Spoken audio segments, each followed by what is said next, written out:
Hi everybody. In today's video we are going to talk about how traumas develop, and this video is coming to you because I've gone through a pretty, you could say, I guess, traumatic experience recently. My stepdad said it was traumatic, but I don't think so, and I'll explain why. And I've been gone this whole week. For those of you that like to watch these videos daily, I try to put out at least one daily for you guys. And if you noticed, last week I made a video talking about how to deal with negative emotions. And it was because I was going through some negative emotions because my dog was sick. And now it makes me really sad to talk about this, but earlier today, my beautiful little dog passed away. And so obviously this is a very intense experience to go through, but I'm going to talk to you in this video about why you're capable of not experiencing trauma from situations maybe that are emotionally intense. And really, trauma, if you think about it, can come down to any situation in which you have separated yourself from your emotions, and therefore your psychology keeps trying to re-experience these emotions in order for you to finally find resolve in. In fact, this is what we call PTSD on a large degree, when people come back from war and such, and they've gone through very traumatic experience. How the human psychology deals with these is essentially there's a part of you that feels vulnerable and unsafe in these situations, and is going through a lot of intensity, and those emotions in those situations can be very traumatic.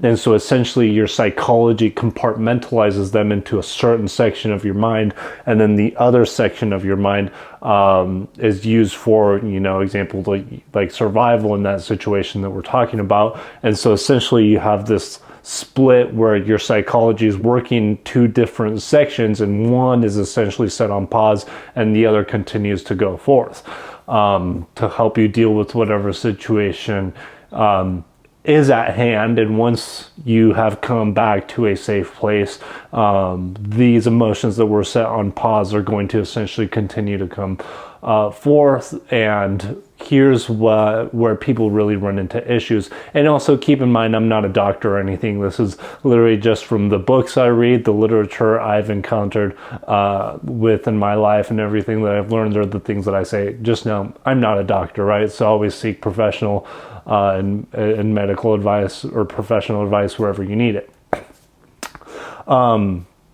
So in these situations where you're essentially split up, now you come back to a situation where these emotions that you're going through that are very traumatic, that are very intense, the problem that people run into is that then they don't take the time to really experience what these emotions are saying, what these emotions are feeling. And essentially what people do, especially through the process of socialization, is ignore these negative emotions. It is natural and it is common through the process of society and coming into this world that society tells us that certain emotions are good and certain emotions are bad. And recently, especially in my life, I've come to realize that this is not the truth. Passing a judgment on an emotion as good or bad puts you up in a spot where it is very difficult to deal with emotions, rather than just accepting the wholeness of an emotion for what an emotion actually is, which is just a feeling experience that is pointing you. It can be pointing you to a certain truth, and it's just simply an experience that actually all it requires is your undivided attention and awareness to attempt to understand these feelings and emotions. Where traumas come into your life, it can be in any situation. Maybe, for example, you've been cheated on like I have before. You've gone through other traumatic experiences. Right now, as my dog is, I think you guys have seen him like twice. Cutest dog, right? He's so amazing. Any traumatic experience can happen where these emotions, we just ignore them. That's the issue. Because we've now labeled them as good or bad, we're going to try to avoid them. And we don't actually want to avoid them. in order for a healing process to occur from these emotions, you must actually allow yourself to feel them fully. Now, for example, my dog passed away a few hours ago, and I was in this situation where my stepdad and I were holding my dog that had just passed away, and in this situation, he passed it off as a joke, but he said, "Wow, well, I'm gonna take X whatever. I'm gonna take a lot of whatever tonight," and I was like, "What is that?" I didn't know what it was. It was some, medical medicine term. I didn't know. I don't remember exactly what it was. And he was like, "Well, I used to think it was a sleeping pill, but it's actually an antidepressant." And in that second is when I caught myself realizing that what he was just saying was that he was obviously going through also some very intense emotional experience, because he also had the same love attachment that I did for my dog. And we had him for 13 years, an incredible dog. And what unfortunately he is going to do in that situation, if he sticks to what he says, is he's actually going to try to distract himself from those emotions.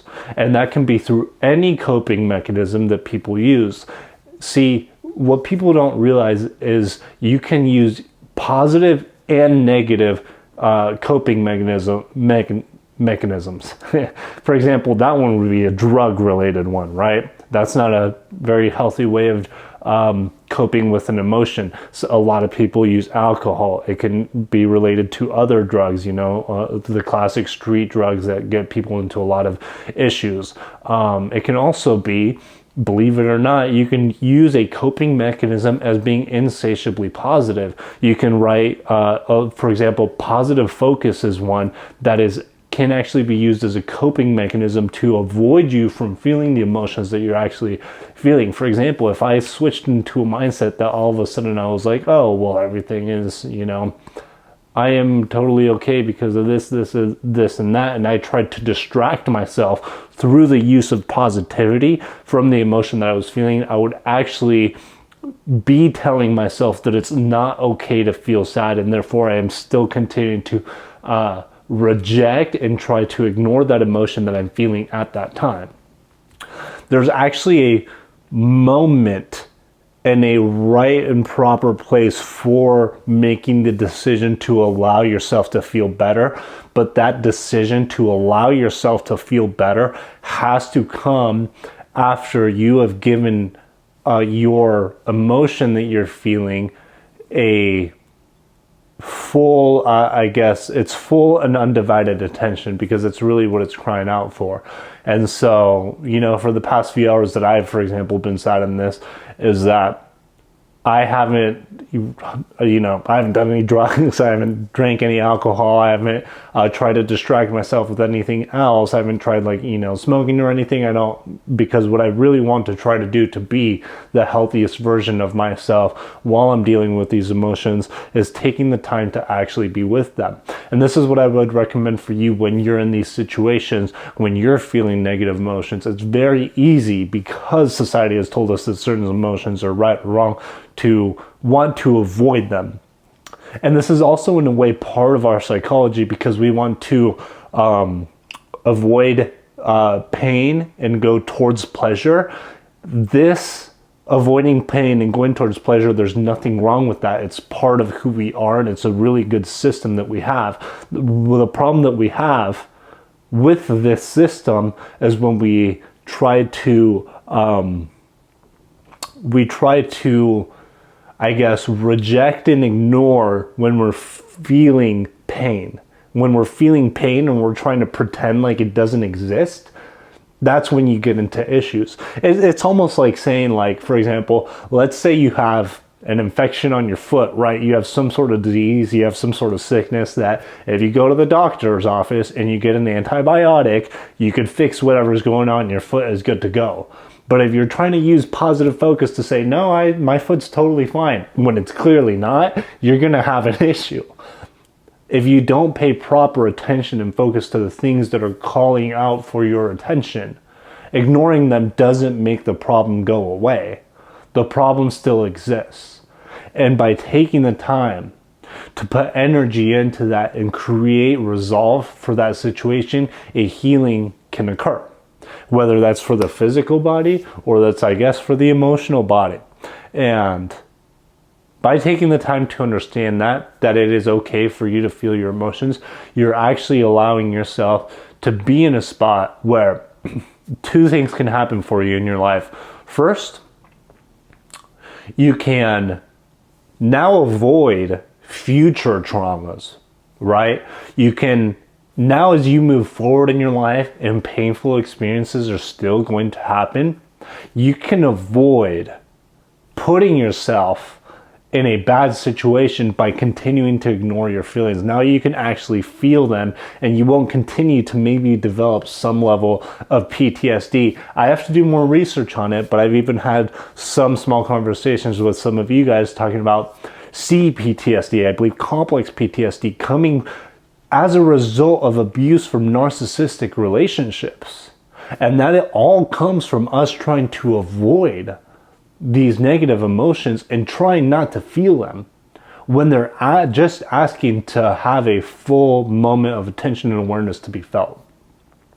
The next thing that can happen for you is that now you can actually take the time to understand and go back into your life and your memory and heal past traumas by actually reliving the experiences that you've had in your life.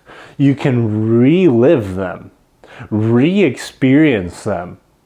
And instead of trying to avoid the negative feeling, you can actually take the time to fully be present with those emotions and cleanse yourself of those previous emotions that you used to have. Now, I'm going to get more into detail on this later because this is something new that I'm learning in psychology. So I'm not a perfect expert on this yet, and I'm learning more how to explain it, understand it.